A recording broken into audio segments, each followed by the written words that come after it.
नमस्कार मित्रों।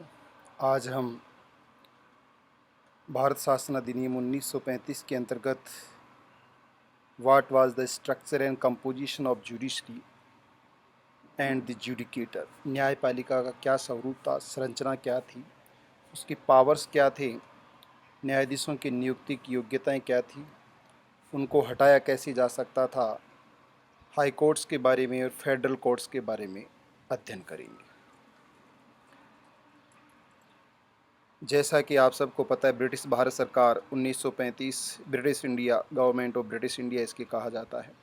शासन की 3 शाखाओं के रूप में हम देख सकते हैं कि जहां उस समय के केंद्रीय विधानमंडल को अभिव्यक्त किया जाए तो काउंसिल ऑफ स्टेट, राज्य परिषद, विधानसभा, सेंट्रल लेजिस्लेटिव असेंबली और governor general and viceroy of India, महाराज्यपाल, इन तीनों को मिलाकर केंद्रीय विधानमंडल के नाम से जाना जाता था अथवा केंद्रीय व्यवस्थापिका भी इनको कह सकते हैं।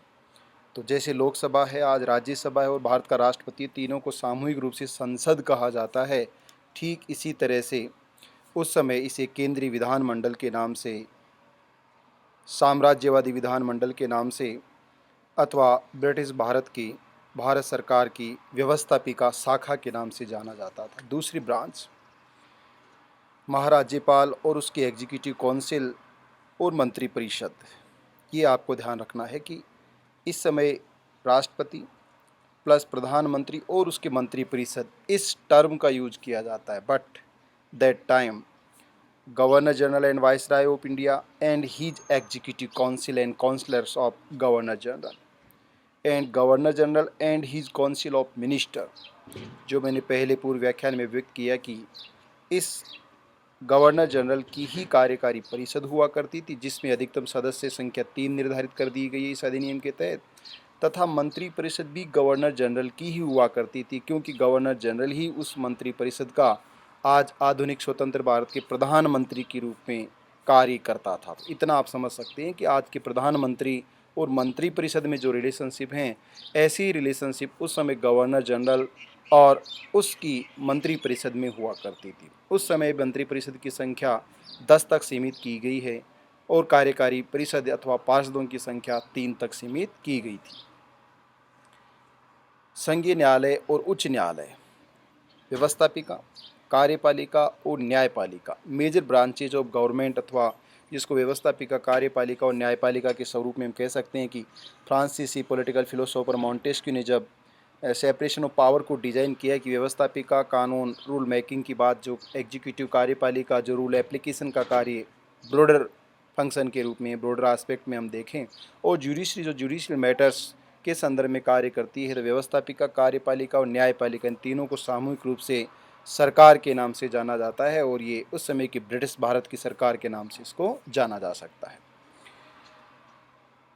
भाग 9 अनुच्छेद 200 से लेकर 218 तक संघीय न्यायालय का उल्लेख किया गया है। इसी तरह से उच्च न्यायालयों के अनुच्छेद 219 से 231 तक उल्लेख किया गया। इसी के साथ साथ ब्रिटेन के जो हाउस ऑफ लॉर्ड्स का एक छोटा सा समूह, जिसे प्रिवी काउंसिल के नाम से हम जान सकते हैं, वे उस समय के ब्रिटिश भारत के सुप्रीम कोर्ट था। इसका मतलब that time federal court was not a supreme court. Federal court के डिसीजन के खिलाफ ब्रिटेन की प्रिवी काउंसिल में अपील की जा सकती थी। इसलिए 1935 के अधिनियम के तहत स्थापित भारत का संघीय न्यायालय अथवा फेडरल न्यायालय सुप्रीम कोर्ट अथवा सर्वोच्च न्यायालय नहीं था, अपितु उसके निर्णय के विरुद्ध ब्रिटेन की प्रिवी काउंसिल में अपील की जा सकती थी। इस समय जो अन्य उच्च न्यायालय और आयुक्तों के न्यायालय थे, उनमें कलकत्ता, मद्रास, बम्बई, इलाहाबाद, लाहौर, पटना और अवध में मुख्य न्यायालय थे, उच्च न्यायालय जिनको कह सकते हैं, तथा सिंध, उत्तर पश्चिमी सीमांत प्रांत, मध्य प्रांत और बरार में न्यायिक आयुक्त के न्यायालय स्थापित किए गए थे। अनुच्छेद 201 के अंतर्गत संघीय न्यायालय की संरचना का प्रावधान किया गया है। तो इस संघीय न्यायालय में उस समय की जो वस्तु स्थिति थी, उसके अनुसार एक मुख्य न्यायाधीश की बात कही गई तथा एक मुख्य न्यायाधीश के साथ 6 अन्य न्यायाधीशों की संख्या का प्रावधान किया गया। अर्थात संघीय न्यायालय में इस समय 7 न्यायाधीशों की बात कही गई कि एक मुख्य न्यायाधीश सहित 6 अन्य न्यायाधीशों सहित यहाँ 7 कुल न्यायाधीश होंगे। इसकी न्यायाधीशों की सदस्य संख्या में परिवर्तन करने का अधिकार भारतीय केंद्रीय विधानमंडल की प्रार्थना पर और महाराज्यपाल की अनुशंसा पर दोनों यदि रिक्वेस्ट करते हैं हिज मैजेस्टी गवर्नमेंट से, महामहिम से, तो महामहिम इसकी सदस्य संख्या में अभिवृद्धि कर सकता था। एक मुख्य न्यायाधीश और 6 अन्य न्यायाधीश होंगे, इससे अधिक संख्या नहीं होगी। न्यायाधीशों की सदस्य संख्या में विधानमंडल और गवर्नर जनरल की अनुशंसा पर महाराज्यपाल के द्वारा अभिवृद्धि की जा सकती। तो सदस्य संख्या में परिवर्तन करना ब्रिटेन के सम्राट के हाथ में था और वे भी गवर्नर जनरल और भारत का केंद्रीय विधानमंडल इसकी सिफारिश करता है, तब वो सदस्य संख्या में अभिवृद्धि की जाएगी। 65 वर्ष की आयु तक कार्यकाल में महाराज्यपाल को त्यागपत्र। इनका कार्यकाल संघीय न्यायालय के सभी न्यायाधीशों का मुख्य न्यायाधीश जो कार्यकाल था वो नियुक्ति की तारीख के बाद 65 वर्ष की आयु तक रखा गया, और यदि इससे पहले वो स्व हस्ताक्षर त्यागपत्र रिजाइन करना चाहते हैं तो वह भारत के गवर्नर जनरल को त्यागपत्र दे सकते हैं। नियुक्ति और हटाने का जो कार्य था वह हिज मैजेस्टी गवर्नमेंट के पास था, ब्रिटिश सम्राट के पास था, परंतु त्यागपत्र यदि कोई देगा और शपथ यदि किसी को दिलानी है तो महाराज्यपाल के माध्यम से अथवा जिसे हिज मैजेस्टी अपॉइंट करे उसके समक्ष शपथ लेगा और रिजाइन उसको कर सकता है, लेकिन उसको नियुक्त करने का और हटाने का अधिकार क्षेत्र गवर्नर जनरल को नहीं था। नियुक्ति व असक्षमता दुर्व्यवहार के आधार पर प्रिवी काउंसिल की न्यायिक समिति के प्रस्ताव पर। इसका मतलब है कि नियुक्ति इसकी सामान्यतः ब्रिटिश सम्राट के द्वारा की जाती थी, लेकिन ब्रिटिश सम्राट यदि इसको हटाता है तो हटाने का इस जिसको महाभियोग तो कह और स्वतंत्र भारत में जो महाभियोग किसी प्रक्रिया ऐसी प्रक्रिया मान सकते हैं, हटाने का जो प्रपोजल था वह तभी संभव था जब ब्रिटेन की प्रिवी काउंसिल की जो जुडिशल कमेटी है वह जुडिशल कमेटी इस बात को साबित कर दे, इस बात के रिकमेंडेशन दे दे और लिखित में ये दे दे कि अमुक व्यक्ति जो संघीय न्यायालय का अन्य न्यायाधीश है अथवा मुख्य न्यायाधीश है या उच्च न्यायालयों का अन्य कोई न्यायाधीश या मुख्य न्यायाधीश है, वह कार्य करने में सक्षम नहीं है, असक्षम हो गया है अथवा मिसबिहेव का आधार हो गया है अथवा अन्य कोई ग्राउंड जो भी वह उचित समझे, इस ग्राउंड पर केवल असक्षमता के आधार पर और मिसबिहेवियर के आधार पर यदि प्रिवी काउंसिल प्रपोजल रिमूव करने का प्रपोजल पारित कर देती है तो ब्रिटिश सम्राट ऐसे न्यायाधीशों को हटा सकता था। नियुक्ति के लिए योग्यताएं सामान्य रूप से संघीय न्यायालय का न्यायाधीश बनने के लिए जो 10 साल का प्रावधान था मुख्य न्यायाधीश को छोड़कर, मुख्य न्यायाधीश के लिए 15 साल रहेगा जहां 10 साल है।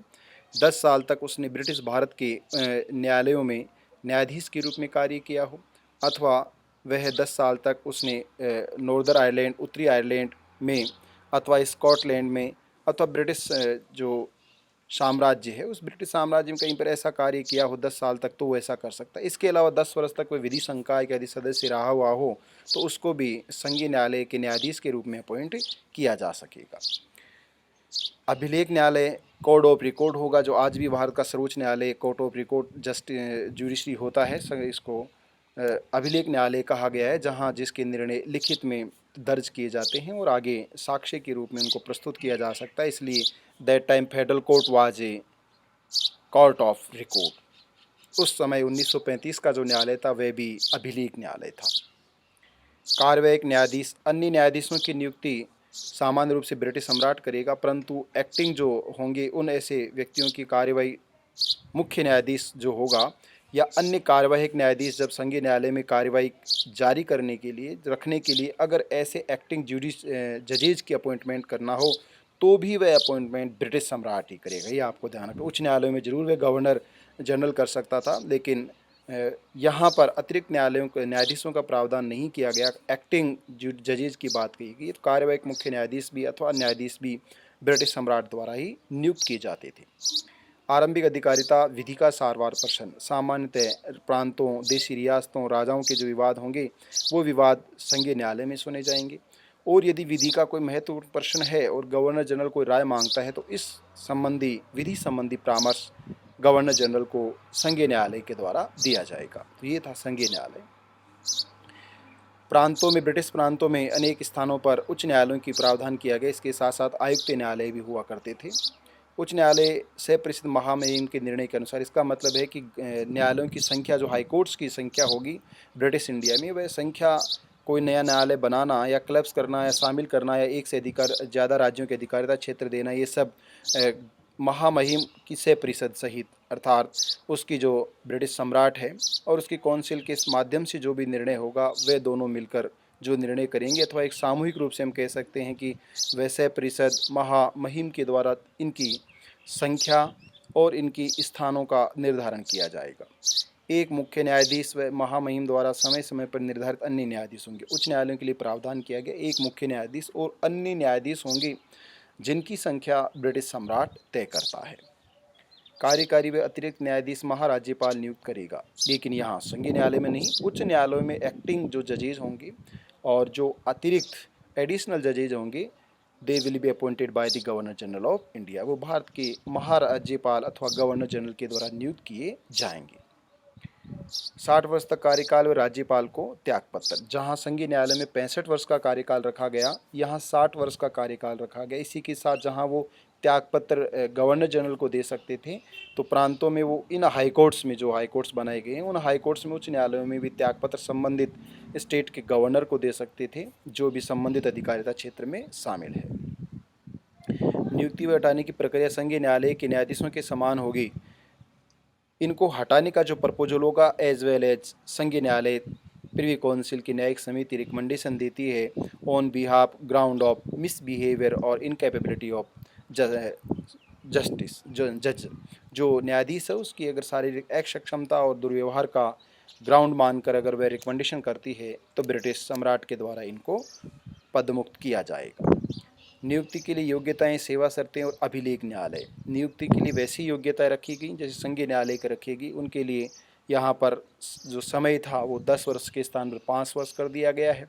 इसके साथ साथ डिस्ट्रिक्ट कोर्ट्स के भी अगर कोई व्यक्ति जिसने 5 साल तक कार्य किया हो या मुख्य जज के रूप में 3 साल तक कार्य किया हो, विधि संकाय का सदस्य रहा हो, ऐसे व्यक्ति को भी हाई कोर्ट्स में एक्टिंग जज के रूप में, एडिशनल जज के रूप में, चीफ जज के रूप में अथवा अन्य जजों के रूप में अपॉइंट किया जा सकेगा।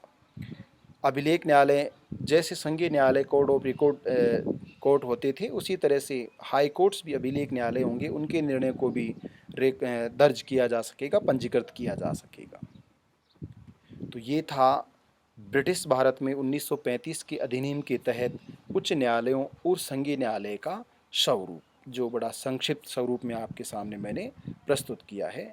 इसके अगले व्याख्यान में जो additional features of Indian council act 1935 है, उसके बारे में परिचर्चा करेंगे। और मुझे जहाँ तक एहसास है आपको आसानी से समझ में आ गया होगा। फिर भी यदि आपकी कोई शंका है तो आप यूट्यूब पे मेरे व्यूज़ में लिख सकते हैं कि आपको if have you any doubt. Thank you so much.